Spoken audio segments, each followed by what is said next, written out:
রাজশাহীর জয়ে বেজে গেছে সিলেটের বিদায় ঘণ্টা। তবে কাগজে কলমে বিদায় না হলেও 6 পয়েন্ট নিয়ে বিদায়ের প্রহর গুনছে সাকিবের ঢাকা। এদিকে প্লে অফ আগেই নিশ্চিত করে বসে আছে রংপুর বরিশাল। অন্যদিকে গ্রুপ পর্বের সব ম্যাচ শেষে পয়েন্ট টেবিলের 3 নম্বরে চমক দেখিয়েছে রাজশাহী। এছাড়া কিংসের বাকি 3 ম্যাচ, খুলনার 2। পয়েন্ট টেবিলের মারপ্যাচে শেষ 4-এ যাচ্ছে কারা? বিস্তারিত থাকছে রিপোর্টে। ভক্ত সমর্থকদের হতাশায় নিমজ্জিত করে এক ম্যাচ বাকি থাকতেই চলমান বিপিএল থেকে বিদায় নিশ্চিত করেছে সিলেট স্ট্রাইকার্স। আসরে মাত্র 2টি জয় নিয়ে পয়েন্ট টেবিলের তলানিতেই ঢুকছে ফ্র্যাঞ্চাইজিটি। গ্রুপ পর্বে নিজেদের 11তম ম্যাচে রাজশাহীর বিপক্ষে 5 উইকেটে হেরেছে আরিফুলের দল। শেষ ম্যাচে শক্তিশালী চিটাগাং কিংসের বিপক্ষে জয়ের সম্ভাবনাও তেমন নেই বললেই চলে। তবে সিলেট যদি জিতেও যায়, তবুও একেবারে তলানিতে থেকেই এবারের মতন বিপিএল কে বিদায় জানাতে হবে দলটির। অন্যদিকে 10 ম্যাচের মাত্র 3টিতে জিতে 6 পয়েন্ট নিয়ে পয়েন্ট টেবিলের 6ষ্ঠ স্থানে আছে ঢালিউড কিং সাকিবের ঢাকা ক্যাপিটালস। কাগজে কলমে এখনো চূড়ান্তভাবে বিদায় না নিলেও বিদায়ের প্রহর গুনছে দলটি।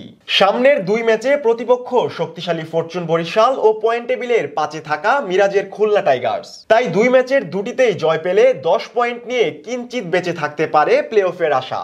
সেক্ষেত্রে রান রেটে বড় চমক নিয়ে হাজির হতে হবে থিসারা পেরেরার দলকে। এদিকে খুলনা টাইগার্সের বেলায়ও প্লে অফের পথ এখনো বেশ দুর্গম।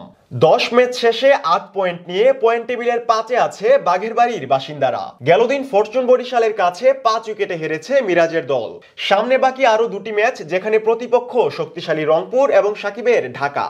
প্লে অফের শেষ 4-এ জায়গা পেতে তাই 2টি ম্যাচেই জয়ের বিকল্প নেই খুলনার। তবে খুলনা যদি যে কোনো একটি ম্যাচ জিতে, তাহলে রংপুরের সাথে প্রথম ম্যাচ হারার আফসোস নতুন করে দাগ কাটবে মিরাজদের। অন্যদিকে 9 ম্যাচের 5টিতে জিতে 10 পয়েন্ট নিয়ে পয়েন্ট টেবিলের 4র্থ অবস্থানে আছে বন্দরনগরীর দল চিটাগাং কিংস। এদিকে সামনে বাকি আরো 3টি ম্যাচ, যেখানে মিথুনের প্রতিপক্ষ রংপুর, বরিশাল এবং সিলেট। 3 ম্যাচের যে কোনো একটিতে জয় নিশ্চিত করতে পারলেই পয়েন্ট টেবিলের 3-এ পৌঁছে যাবে দলটি। সেক্ষেত্রে একটি ম্যাচে জয় পাওয়া খুব একটা কঠিন হওয়ার কথা নয় চট্টগ্রামের। এদিকে গ্রুপ পর্বে নিজেদের শেষ ম্যাচে স্বস্তির জয় পেয়েছে দুর্বার রাজশাহী। গেল দিন সন্ধ্যার ম্যাচে সিলেট স্ট্রাইকার্সকে 5 উইকেটে হারিয়েছে তাসকিনের দল।